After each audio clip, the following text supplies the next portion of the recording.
All right, it is a cold and sunny Monday morning. We've got our 30 bags of premium grade A classic cedar mulch, whatever it's called, unloaded right here. We got our trailer clear, and I'm actually really excited because we got our biggest customer back. I had a hotel called the Hilton before I started the YouTube channel, and because of COVID, we lost them, but we've actually got them back today. So we're gonna hit the property, get it ready, make sure it looks super nice, lay about 75 bags of mulch, spray, mow, everything, top the crepe myrtles, and just get after it. So come with us, see what a large-scale commercial property looks like, and start your own business. Let's try to make it.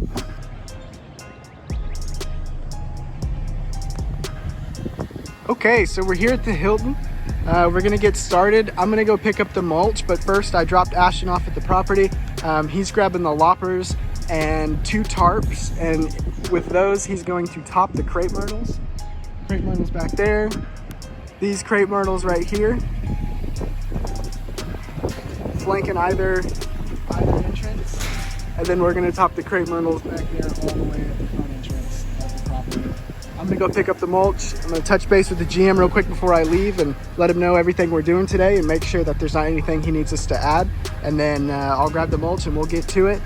Mulching all these gardens, 75 bags to supplement the mulch that's already there, as well as pulling, removing, and killing the weeds. So ain't nothing to it but to do it. Let's get started.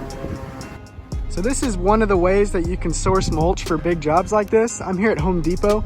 I bought a pallet of this cedar mulch blend because it matches the color of the Hilton so far. So we're gonna be able to supplement really well with this mulch and not have to trade out the color completely. We can add quite a bit less bags per square foot or mulch per square foot if you're supplementing the same color than if you're taking it out and adding completely new. So right here I'm parked.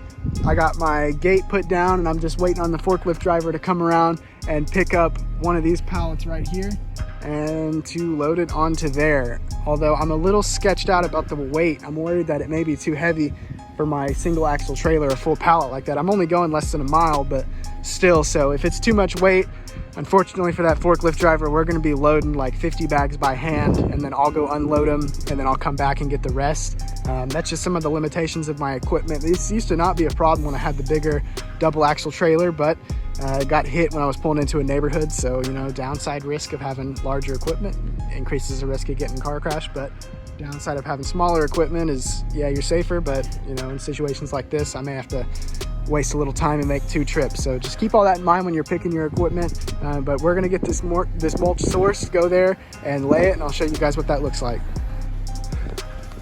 All right, we got 68 bags on the trailer. That's about the max weight, I think, for it. We put the rest in the truck bed, and now that we're loaded up, let's get back to our job site, start spreading it. So we're here at the property, we got our mulch. I'll give you guys a quick crash course on how I lay it. I've got my gardens here. So the way I bill my mulch, this isn't a traditional billing thing because it's a commercial property, but if this was a residential property and it was just a new customer, for example, I would sell this mulch for $4 more than I bought it. So I bought this at $3 a bag. I would install the mulch for $7 a bag.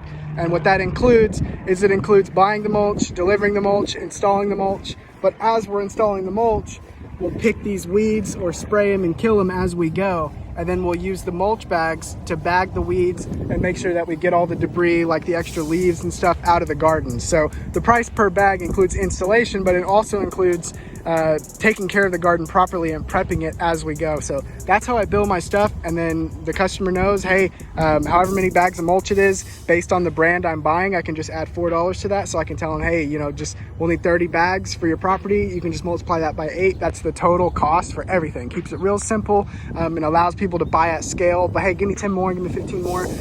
My neighbor, they like your price. They want 30 bags, and it allows people to do marketing for you via word of mouth whenever the pricing is simple like that. I'll lay these out and show you guys how I space them, and then we'll just get to it, spread everything, and I'll show you guys what it looks like after it's done.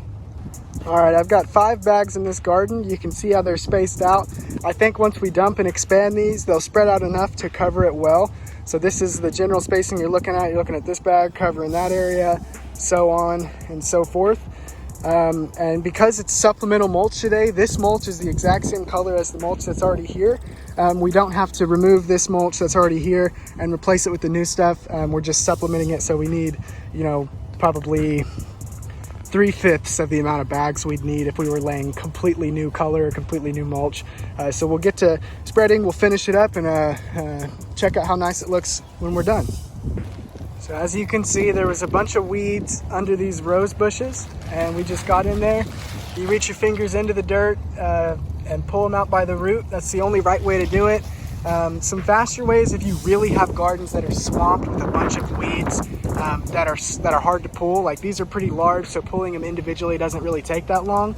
But if you have, like, you know, seriously like 1,000 or 1,500 individual weeds to pull, because there's just so many of that type, the alternative to this that isn't quite as effective, it's not technically the right way to do it, but it can show good results and is much faster, is to just use your weed eater and weed eat all these weeds down to their roots, and then spray them with a hot mix of Roundup or some weed control, weed killer. And basically, as they start to grow back, as they spend their energy growing out new leaves in order to do photosynthesis, they're going to be dying from the spray because they're damaged. So that's a good alternative. You can cover them with mulch after you cut and spray them, and they shouldn't grow back, and then you can just continue to spray them as they grow through the mulch, because, you know, you get about a week or 2 weeks of no weeds before you start to have some pop to the tops, regardless of whether you pull them all or not.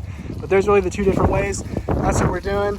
We got some of our mulch laid here, there, and we're just continuing on. 75 bags, we're probably 15 in, and we're just going to keep it going. Our mulch is coming along nicely. We finished this half of this part of the hotel, this garden here, and then we're starting right here, coming over to here, getting it laid. We actually didn't need to lay any mulch along this whole front side of the pool, so this little section is done. I just used my little tool here, my spreader tool, to break up and flip the mulch, and now it looks, you know, completely, you know, you can't tell the difference between this mulch and the new stuff that we're laying because it's the same stuff. So we turned all this, saved us a bunch of bags, and we're going to be able to lay it thicker on the other parts, get some better coverage. We got our crepe myrtles topped, so we're just picking up our plant material here, loading it up onto our trailer, and we've actually got an hour and a half left on this job site before we have to leave and go to the compost so that they don't close before we get there. So we're going to try to finish, and if not, anything we don't finish today, we'll be here tomorrow.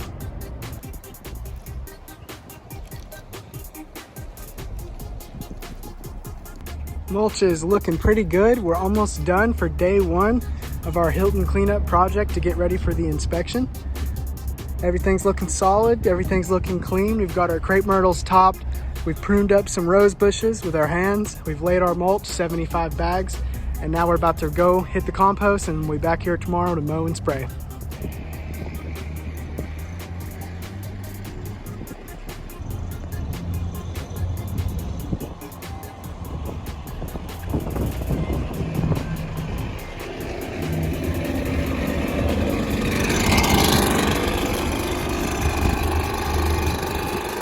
What he's doing here is he's using the blower not to clean off the property, because we're coming back tomorrow, so we're going to be mowing, edging, weed eating, so we'll blow the whole property when we make a big mess tomorrow. But right now he's idling the blower, and what he's doing is blowing the extra mulch that's on top of these rocks right here back into the garden, so it all looks really clear.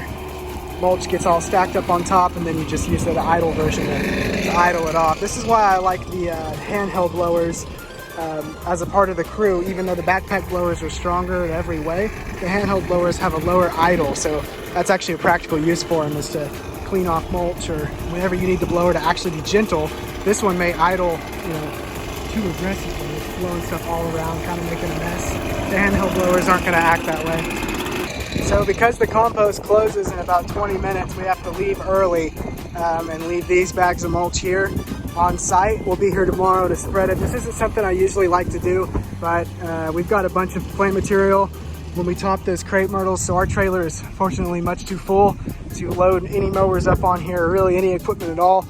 And we're going to need our zero turn, our push mower, pretty much everything for tomorrow's job. So we're going to hit the compost, unload all this, and then return to home base for some editing and some freaking food, because man, I'm hungry. All right, we're here at the compost, dumping our load of crepe myrtles. Let's get to it. Let's clear up our trailer and get home.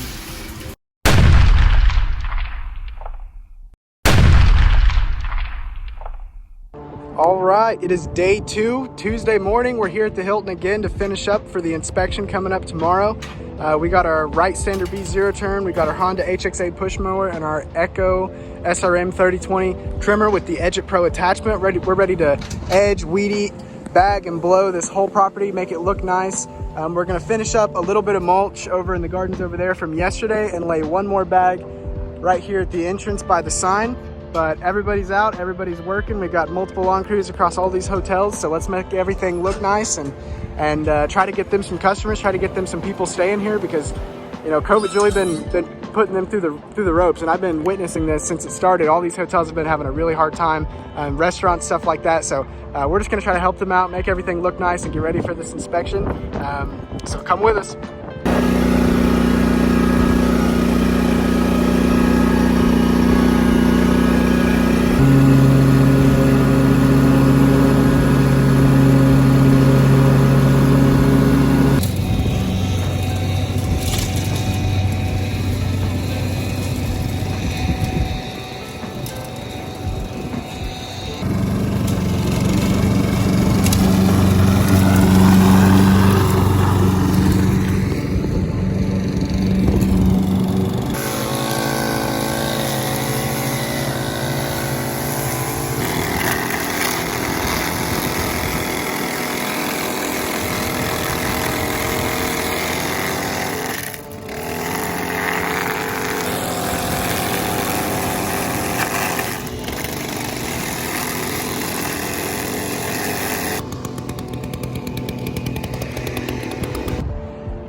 So we've got our property sprayed for weeds. We've got a pretty heavy concentration of dye just to make the colors pop, make the mulch stand out, and make it all look good. You can see the edges clearly, you can see everything looks really nice. And now for the final touches, we're planting our flowers, white and purple.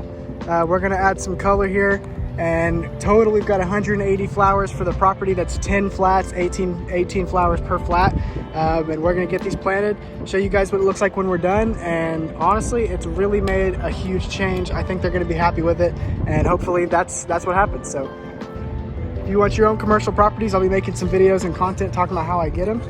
Stay tuned, and you can be just like us. You can be in the garden of a hotel one day planting 180 flowers. Well, we really got a lot of work done today. 180 flowers yesterday, 80 bags of mulch. Completely changed the way this whole property looks. Show you guys over here. Pre-emergent spray, dyed the grass, topped all the crape myrtles, hand pruned the rose bushes, trimmed some bushes over here around this other side. Got the entrance looking super nice. Mowed, edged, weed eat, bagged, and blowed the whole property. Look at that.